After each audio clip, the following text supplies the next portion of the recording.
Alrighty. Okay, so we're dealing with a multitude of things here. So, like we discussed before, there's always two parts to the problem. We have a physical problem and we have a functional problem. So right now we're trying to target a physical problem. So unless we're gonna repair or attempt to repair some of this physical changes, physical damages, it's almost impossible to engage the functional, create a functional change. So we started with dry needling. Great way to target deep trigger points. And we also have an old injury of the ankle that is very, very scarred up. The Achilles is very tight. We've been gaining a bit of flexibility through some of the treatments that you've done in the past. I'm going to start targeting the scar tissue right now while you're resting under the infrared light with the needles. So the shockwave stimulates that reformation of the blood vessels called neovascularization. We form new blood vessels. Of course, capillary, small blood vessels. But by doing that, we repair. So here we go. Well, it starts actually higher up. It starts right here at the muscle. You can feel that tightening of the scar tissue. And then it goes all the way here. Right. The kinetic chain has alternations. Alternation meaning we have a stability of the foot, mobility at the ankle, stability at the knee, mobility at the hip, stability at the lower back, mobility at mid back, and stability at the neck. That's the proper kinetic chain. By flipping the chain, what we're getting a weaker foot, we're getting a hypermobile knee, meaning it has to move more now to compensate the changes down here, and treating and training the ankle.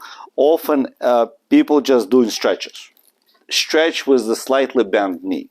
So basically, in order to take out of the way the gastrocnemius, which is the first muscle to be engaged when we're trying to stretch the muscle this way, right, is bend the knee. As soon as we bend the knee, and I'll show you those exercises when we're standing up, and it gives a completely different dynamic of stretches, and you target both muscles, which should be targeted in a attempt to stretch.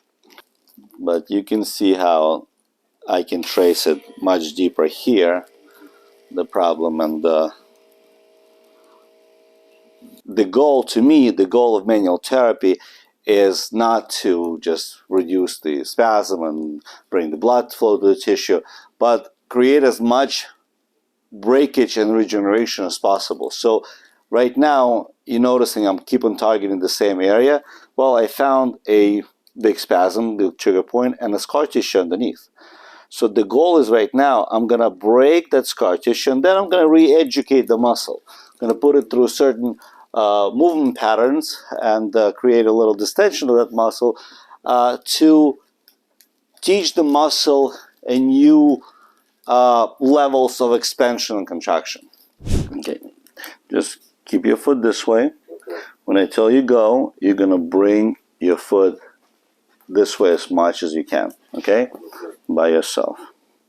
Relax. That's perfect. And go. Good. And relax. And go. Perfect. And relax.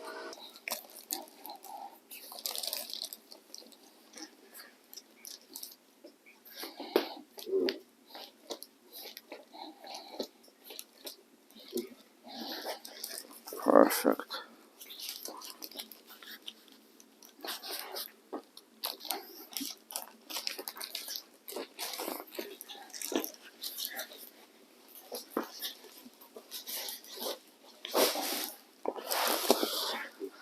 Alrighty, moving on. The hip.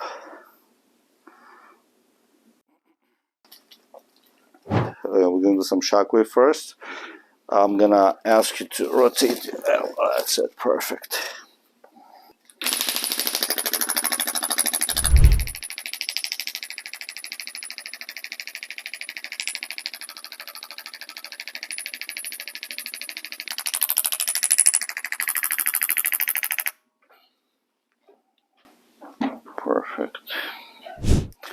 Alright, so now we're going back to do some manual work first on the hip. So iliotibial band, extremely important. One of the areas of compensation for everybody, especially for people that do a lot of running. So the position of the pelvis being a foundation for the spine, as you understand, very important. And the position of the pelvis is controlled by not only the core muscles, but controlled by your buttocks muscles, your gluteus muscles, right? And we have the large gluteal muscle that more propels us forward because it creates a hip extension as we move. And then we have a smaller gluteal muscles, glute medius right here on the side, that besides giving us an ability to internal, external rotate the hip, the main component of that muscle, the main job of that muscle is to level our pelvis. As we move, as we transfer our weight from one leg to another, we spend certain time on one leg. And unless the small gluteal muscle is strong enough to balance, to make the pelvis level to the in relation to the ground, we start dropping on that pelvis. And a lot of people are not noticing it, and one of the things that I was looking at as I was evaluating your movement is how well can you maintain that pelvis straight. All right, now we're going to get to the most important painful areas, your lower back.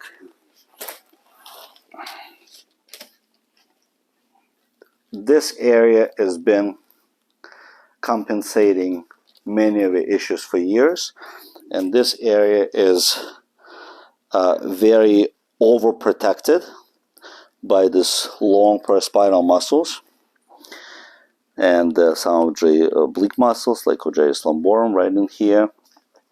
So the goal is right now first break some of that spasm, just like we did with everything else, and then it will allow us to do the mobilization, manipulation, whatever we're planning to do next.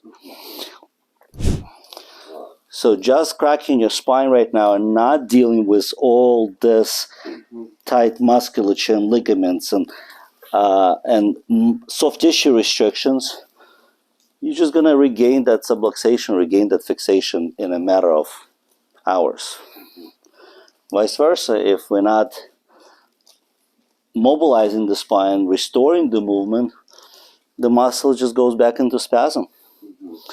So you visiting 3 different doctors, that explains to you why you're walking from a physician to from therapist to a chiropractor to a massage therapist to your medical doctor, and it's a never-ending circle of visits, right? Because each one does his work, but unfortunately, they all related. And by not dealing with it together, there's no justice in it. There's no end result.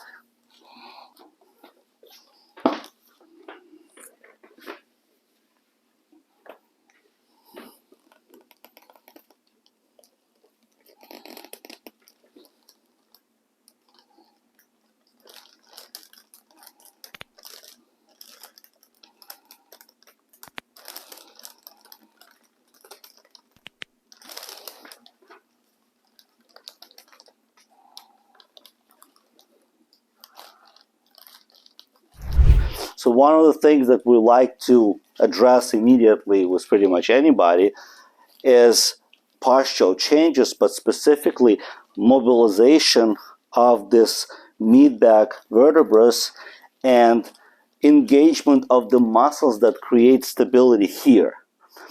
Often you see people in the gym working out the shoulders, working out the trapezius muscles. Well, trapezius is a stupid muscle because it compensates everything. You have a weak mid-back, it compensates here. You have an appropriate breathing pattern, it compensates. You have a stress, it compensates. It goes on always in spasm. What we want to see being developed and worked out are the muscles that creating this to your shoulders, bracing it back. That's muscles of the mid-back, the rhomboids, the lower trapezius, the mid-trapezius, the muscles that creating the subscapularis muscles underneath the shoulder blades, that creating that inner brace, bringing your shoulders down and towards the midline, towards the spine.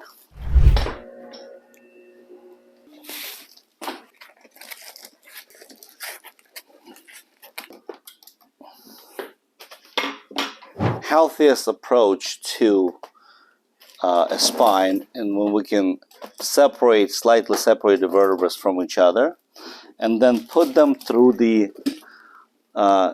small ranges of motion to start repairing the movement and mobility. This right now allows me to go segment by segment and creating that distension and decompression, perhaps targeting some ligaments in between and some muscles, but really allowing the vertebrae to open up, decompress, separate from each other. And you can feel how it's like one by one, we're just spreading them apart.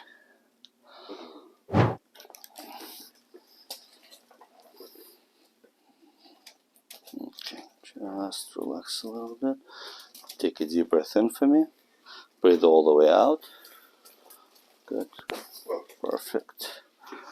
And now we're just, again, just adjusting the mid-back, making sure that it's all moving really well. And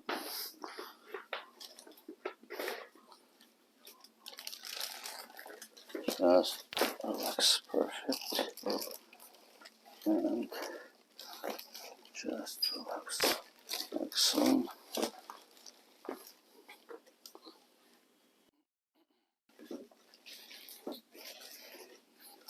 Perfect. Alrighty.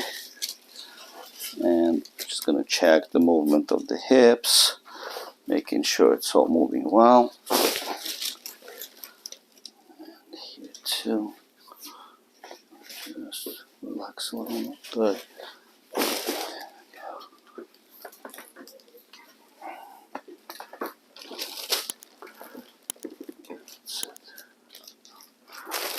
Perfect. Push into me down. Good. No, hold on. 20% of that force. Go. A little more. Perfect. And relax. Great.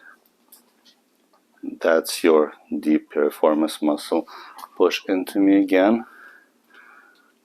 Even though we work through it, I just want to make sure and relax. Good. Give it a good stretch too. Just gonna check the neck real quick. And just a little bit.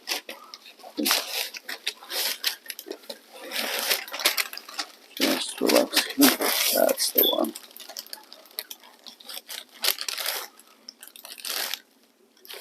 Perfect.